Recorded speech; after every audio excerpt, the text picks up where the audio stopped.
Ladies and gentlemen, welcome to Toowoomba Forward. I'm your host, Tim Entwistle, and I'm joined right now by Carol Taylor. Carol, it's great to have you here. It's really wonderful to have the opportunity to come, Tim. Thank you, and hello to everyone. Thank you.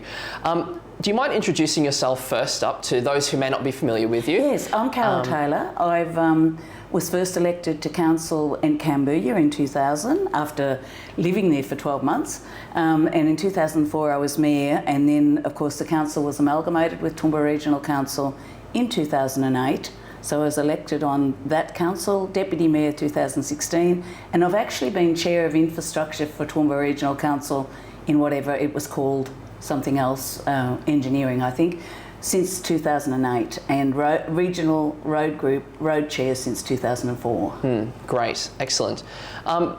With all of that work comes experience, all that time in council. Yes, can you tell us about those qualities that you believe will make you an effective councillor for the next 4 years? Well, I have the most experience, of course, and I have a diploma in local government administration, which I achieved in, I think it was about 2008, no, 6 to 8. A few of us were a pilot program for the government and the LGAQ.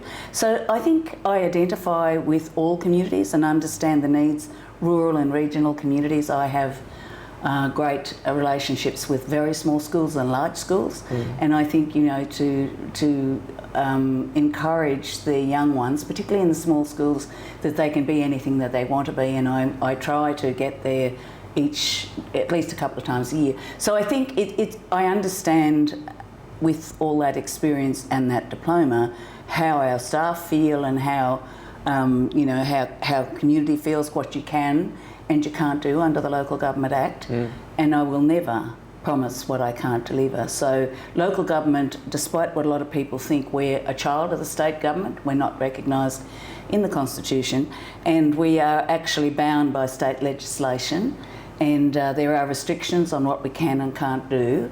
But having said that, it's really wonderful to have the trust of the community to be put in those areas to do the best for them. And the integrity that you need to show and the actual connections that you need to have, that's important to me, not to be elected, but so I can understand the communities and what their needs might be. And I might just state here that I come from Dirranbandi. I've spent most of my life in Gundawindi, and I've been here now for nearly 30 years. So I think the fact is, when you've seen one community, that's what you've seen, one community, because every single one is different needs, different aspirations, and perform in different ways. Sure, yeah, thank you for that. I wanted to ask about, in your campaigning, kind of what you've been up to. I've noticed you don't have any corflute signs. No, but they'll be out this week. Oh, out this week, okay. I did take a little time to make up my mind to stand again, and then of course there's been a couple of little hiccups in the making of those corflutes, so I won't have too many, but there will be some. Okay, yes. Great. Do you feel like you even need corflutes at this point? Look, I would never assume anything. I have never assumed, and I'm a little bit nervous about the election. I always feel it's the community's role to decide who they want to have on council. I would never assume that I would get there. Yep. I think I've got a reasonable chance, but I'm putting myself in the community's hands, as it is their right to choose who they want to have around that table representing them. Sure, thank you. So what do you think is the biggest council-related issue that you've been hearing in your travels talking to locals, that locals are concerned about? And what are you doing to address it, and what do you hope to achieve what do you hope to do to address it if you're elected? It's a really interesting question. In my area, the roads are really not great, and the money that council allocates to the roads area buys us less than 40% less than it did at least 4 years ago. The biggest concern, I guess, for me as an elected member is that the community expectation exceeds what council can afford to do. Council actually is at the bottom of the food chain, and we get 3 cents out of every dollar that's raised in taxation in Australia. So I think we do a pretty good job, but the expectation is really very difficult in that, and I find that very hard. I think we do the best we can. The roads in my area of portfolio responsibilities, we have to remember that there are a lot of people living in our shire that don't have water, sewerage, and many don't even have rubbish collection. So for them, the only thing they see they get is their road. And of course, everyone these days wants a bitumen road. It's not possible, but we do our best there.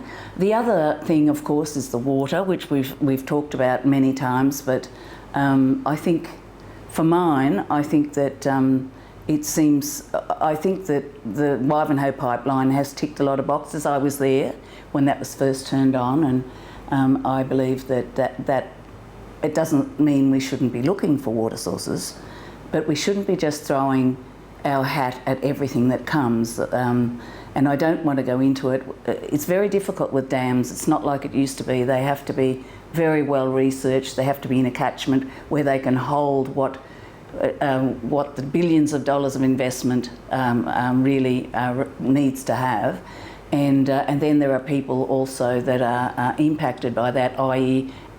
properties flooded and different things like that. So there needs to be a tremendous amount of work done on that before we start thinking that something like that's the answer. Yeah. But we need to continue the quest and keep watching that. I think the other thing that we always want in our community, we want to protect our environment, we want to keep our clean and green image. And I support that. I mean, we live in a beautiful part of the world, and I think it's not until you get away that you come back and you realise how lovely it is. But at the end of the day, the other thing is we live also, and we need to realise that's why Toowoomba City exists. We live at the centre of the most rich agricultural area in Queensland. So we need to understand that agricultural area, particularly through COVID, kept the economy going in Australia. Now our road system is not adequate to carry the bigger trucks that are being demanded by the economy for those areas. So we need to, I guess it's a matter of everyone working together to try to find a way for everybody with their concerns. Okay, cool.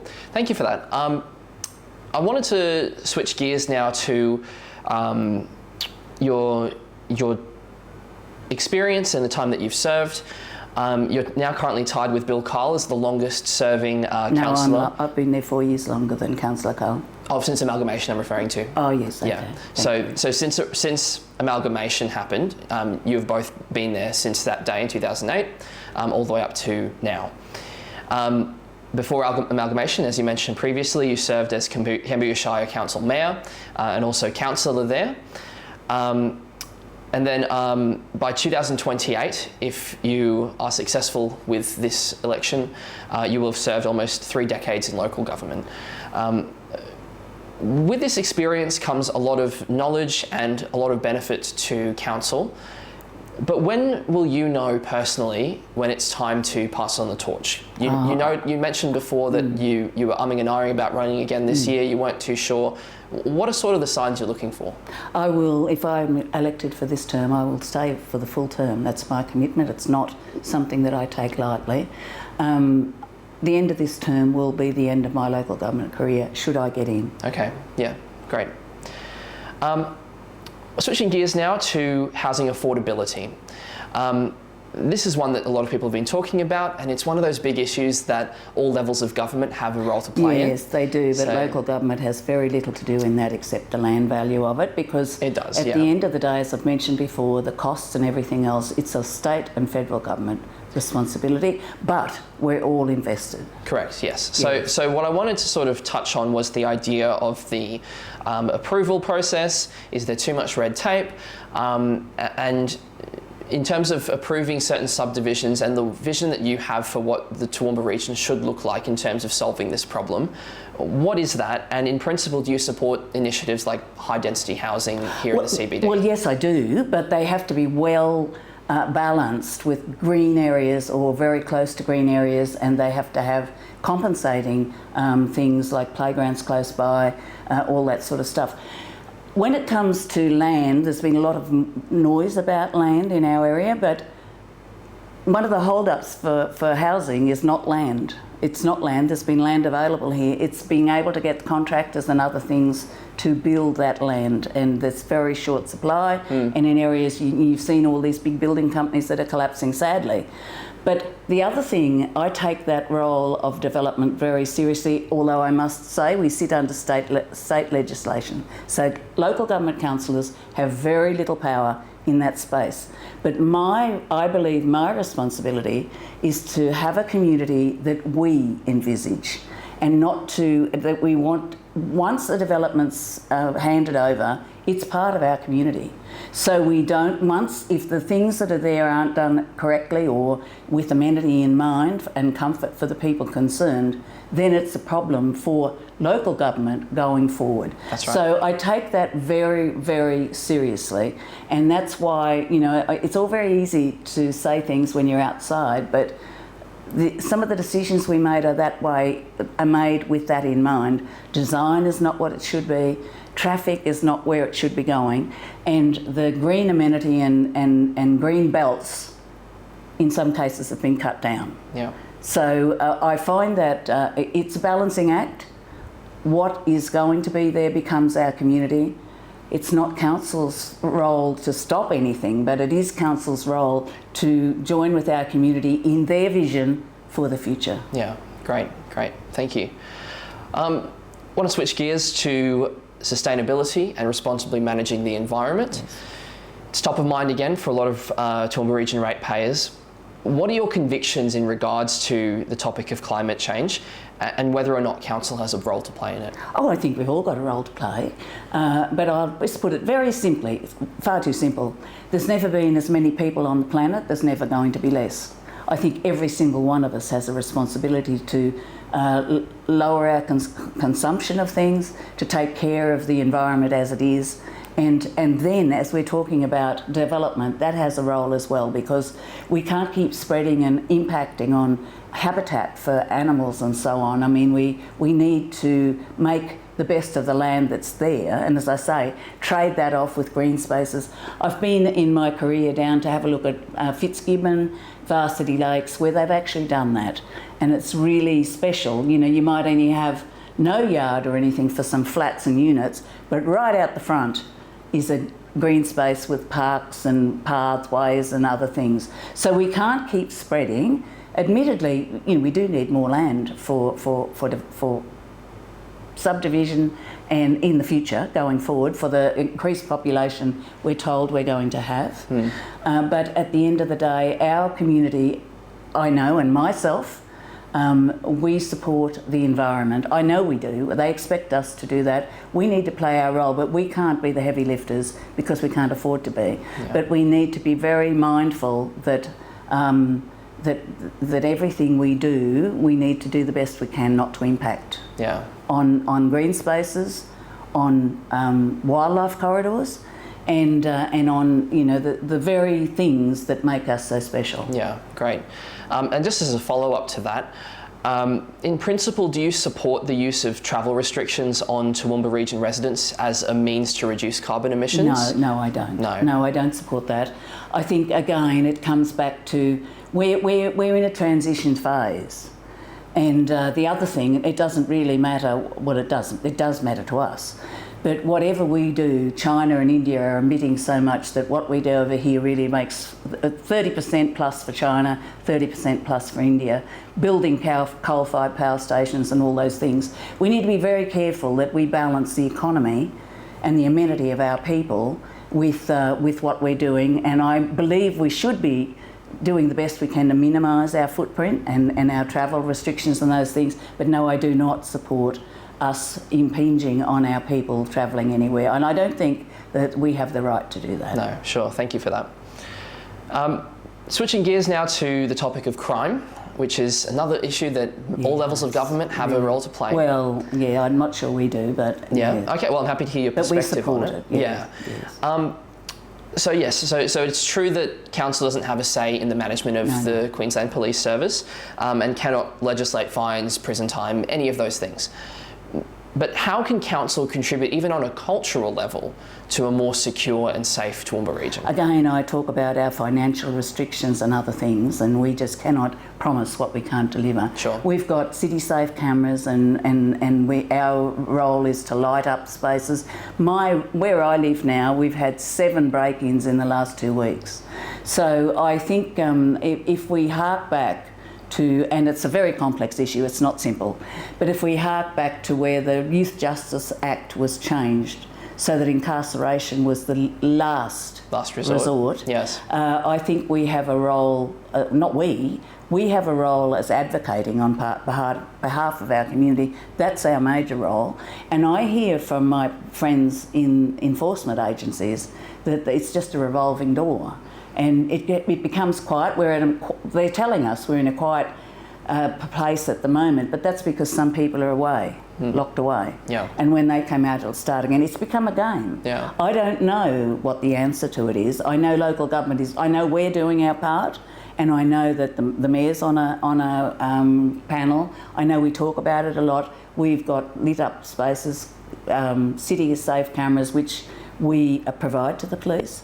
And I guess that I'm very vexed and upset that people, law-abiding citizens, good citizens, are frightened to leave their home. I live on my own, so I find that I've got 2 dogs that bark but I find that unacceptable. And whilst we're balancing the rights of our youth, on the one hand, we need also to be thinking about our community and their right to having a safe place to live and the freedom to go where they want to. Sure. So I don't know what the answer is, Tim. No. I really don't. I think it's quite complex. It's a bit like, should we dare say domestic violence, which is another scourge on our community. So I think that they're complex issues, and I'm just not sure, but I do believe the state government has the role there to lead that discussion. Yeah. And local government, bear in mind, will certainly be at the table. Yeah, definitely. Okay, thank you for that. I wanted to talk about something that's just happened just recently in the past few days, around the topic of rich traditions potentially being sacrificed at the altar of bold ambitions. The concerns were highlighted with the council discussion around the Berghofer Stadium upgrades. Yes. Could you just fill us in on, from your perspective, what happened there, how you voted? Well, what happened, I will go back. Yeah, sure. I don't know how it happened, but Toowoomba got on the list for pre-games football games, i.e. soccer games. So what we voted on the other day, the state government, bear in mind, owns the stadium and all the area around it. So that fact, I happened to be in Brisbane when the pre-games were on at the Gabba. Thousands and thousands of people. A lot of money brought into the community, and that's when the Olympic Games were on in Sydney. Yeah. So they came with their drums so for me, and I moved the motion, and it wasn't moved without a lot of conflict. But what council was asked to do in this 90-day review by Graham Quirk, we're at the bottom of the tree, because they're looking at Olympic stadiums, Gabba, the stadium that's supposed to be over the railway line at Roma Street. So he's looking at all of those, and he's looking at us. We had a hook up with him. We didn't realise we had to put a submission in. The submission we put in was one. And I can tell you what it means, because my grandson had brain cancer, and he was a great rugby player. And the Reds honoured him here when they had a pre-game. Reds played the Waikato Chiefs here. Somebody had to put a lot of money up for that, because they can never recoup the money because there's not enough area for people to sit, can't sell enough tickets. So they asked us what would it mean to have 15,000 extra seats at that stadium. That's what they asked. So I know what it means to open air concerts, to rugby league, and to the Southwest Thunder, and any other thing that uses that type of an oval. So then the other thing that they asked us was what would be the legacy that would be left. Now, there was no choice about this oval, that oval, that oval, or that oval. The submission was asked for that particular thing there. So that's what council voted on. The state government owns the whole area. I mean, we could say no to this, it becomes too hard, and the money goes somewhere else. But then next year, the state government owns it and they can come and do what they like anyway. Yeah. I see my role as a councillor there to do and it's actually part of the oath that you take when you're sworn in, to do the best for the most. So I love the tennis club. I've been to the tennis club, I've been to the bowls club, I've been to the croquet club. They're very special. Yeah. The people that have been there over the years have done a marvellous job. The tennis club is the first and oldest tennis club in Queensland. So it's very special. I happen to believe, and it might be naive, but in any case it's up to the state government, I believe they can do that upgrade without impacting on them. They wanted something in the middle of the city. They didn't want, Charlton for instance, keeps being mentioned, has no trunk infrastructure and it will be 20 to 30 years away.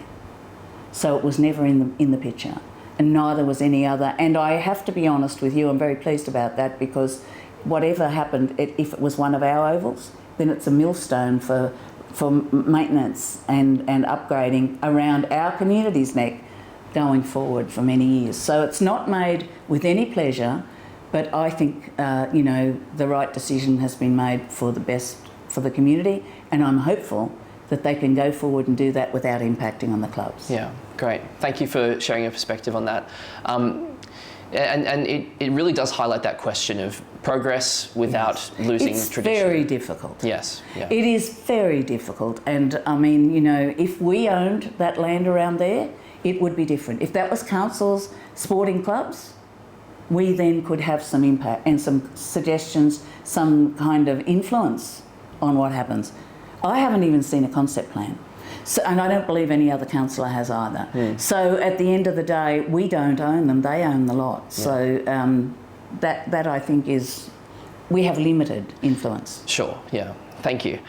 I'll wrap this up just by asking one last question, which is, if there was one thing that you could say to electors right now who might be watching it to secure their vote for you, what would that be?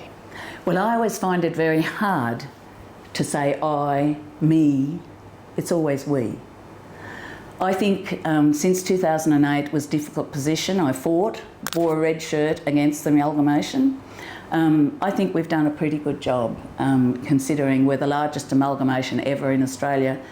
I don't say I've done, we've done, but I've tried to influence those decisions in the best way for our community and going forward what I believed in. And I'm very honest and open with my community and very connected, I believe, to my community.